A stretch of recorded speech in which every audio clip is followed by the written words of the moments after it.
Subscribe करिए hi-fi study channel को, bell icon को प्रेस कीजिए लेटेस्ट वीडियो अपडेट सबसे पहले पाने के लिए।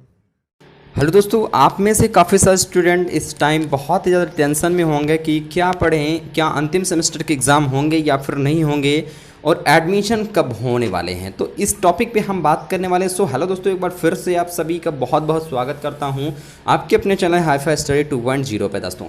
ठीक है, तो आज यहीं पर इसी टॉपिक पे हम लोग बात करने वाले। तो जैसा कि आपको यहाँ पर स्क्रीन पर दिख रहा होगा कि अंतिम वर्ष की परीक्षाएं रद्द करने से छात्रों के हित में नहीं, यूजीसी ने कहा। ठीक है, मतलब यूजीसी ने कहा है कि हम नहीं रद्द कर सकते। यानी विश्वविद्यालय अनुदान आयोग ने सुप्रीम कोर्ट से कहा कि अंतिम वर्ष की परीक्षा छात्र के शैक्षणिक जीवन की में बहुत ही महत्वपूर्ण होती है और इन परीक्षाओं को रद्द करना किसी सूरत में छात्रों के हित में नहीं है, यूजीसी ने कहा है। ठीक है, विश्वविद्यालय अनुदान आयोग ने कहा है।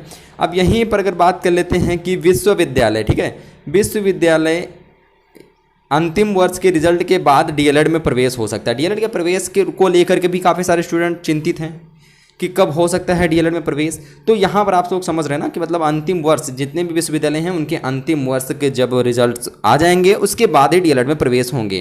ठीक है, और बेसिक शिक्षा मंत्री डॉक्टर शशि द्विवेदी ने बताया है कि विश्वविद्यालय के अंतिम वर्ष के रिजल्ट आने के बाद डीएलएड में प्रवेश यानी डीएलएड के नए सत्र में प्रवेश के सवाल पर सतीश द्विवेदी ने कहा कि जब तक विश्वविद्यालयों के स्नातक अंतिम वर्ष के परिणाम नहीं आ जाते हैं प्रवेश प्रक्रिया शुरू नहीं की जाएगी।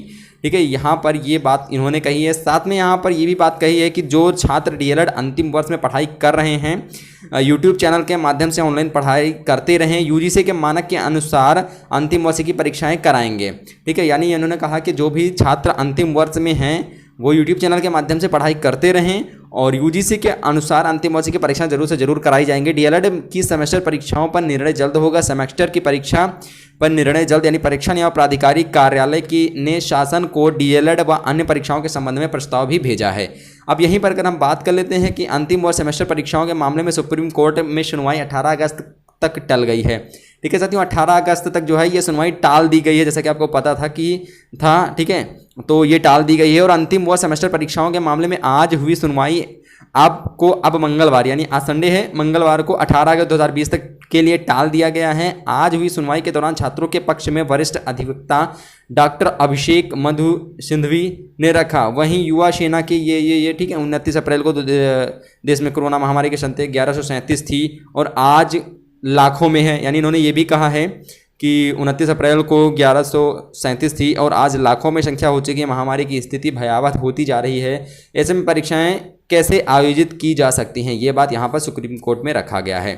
ठीक है, तो यही कुछ था दोस्तों आपके लिए न्यूज़ की। मतलब आपके जो अगर फर्स्ट सेमेस्टर के हैं तो उनको तो एग्ज़ाम देना होगा, लेकिन कब देते हैं ये अभी कंफर्म नहीं कह सकते हम लोग। ठीक है, प्रमोट भी कर सकते हैं, ऐसा नहीं है, लेकिन एग्ज़ाम कब होते हैं ये भी बिल्कुल भी कह पाना संभव नहीं है। साथ में एडमिशन की बात कर लेते हैं। जब आपका जितने भी नए छात्र एडमिशन लेना चाहते हैं उनके लिए बड़ी न्यूज़ यहाँ पर यही है साथियों कि एडमिशन तभी हो सकते हैं जब उनका विश्वविद्यालय यानी जब उनका जो स्नातक है उसका जब रिजल्ट आने के बाद ही उस पर डीएलएड पे एडमिशन लिए जाएंगे। ठीक है, और अंतिम सेमेस्टर के जो एग्ज़ाम है वो फिलहाल के लिए कराए जाएंगे, चाहे जब कराए जाएंगे तो कराए जाएंगे। ठीक है, ये आप लोग समझ लीजिए। अब यहाँ पर बात आती है कि क्या पढ़ें साथियों। ठीक है, तो क्या पढ़ें, मतलब अगर आप फर्स्ट सेमेस्टर में हैं तो फर्स्ट सेमेस्टर की आप लोग रिवीजन करते रहिए, साथ में सेकंड सेमेस्टर आप लोग अच्छे से तैयारी करते रहिए। और अगर आप थर्ड सेमेस्टर में हैं तो थर्ड सेमेस्टर वाले तो हालांकि हो सकता है प्रमोट कर दिए जाएं, लेकिन उनका जो फोर्थ सेमेस्टर का पेपर होगा तो वो तो होगा ही होगा। साथ में यहाँ पर बात करते हैं अगर आप लोग थर्ड सेमेस्टर पढ़ना चाहते हैं तो थर्ड सेमेस्टर की भी रिवीजन आप लोग कर सकते हैं, साथ में फोर्थ सेमेस्टर की अच्छी से तैयारी कर सकते हैं। ठीक है, एक को छोड़ नहीं सकते, मतलब फर्स्ट और सेकंड दोनों में से किसी को हम नहीं छोड़ सकते हैं क्योंकि किसी भी का एग्जाम हो सकता है। ठीक है, किसी भी का एग्जाम हो सकता है, तो इसी वजह से मैं आपसे कह रहा हूं कि अगर आप फर्स्ट सेमेस्टर में हैं तो भैया फर्स्ट सेमेस्टर का आप लोग रिवीजन करते रहिए। ठीक है, उतना तो पढ़ ही लिए और रिवाइज करते रहिए, साथ में सेकंड सेमेस्टर जो है वो अगला सेमेस्टर जो है वो पढ़ते रहिए आप लोग। ठीक है, तो यही कुछ था दोस्तों आपके लिए अपडेट जो आपके साथ शेयर करना था। अगर वीडियो पसंद आती है तो वीडियो को लाइक करते अपने दोस्तों के साथ ज़्यादा से ज़्यादा शेयर भी करिएगा। तब तक थैंक यू। जय हिंद, जय भारत, वंदे मातरम।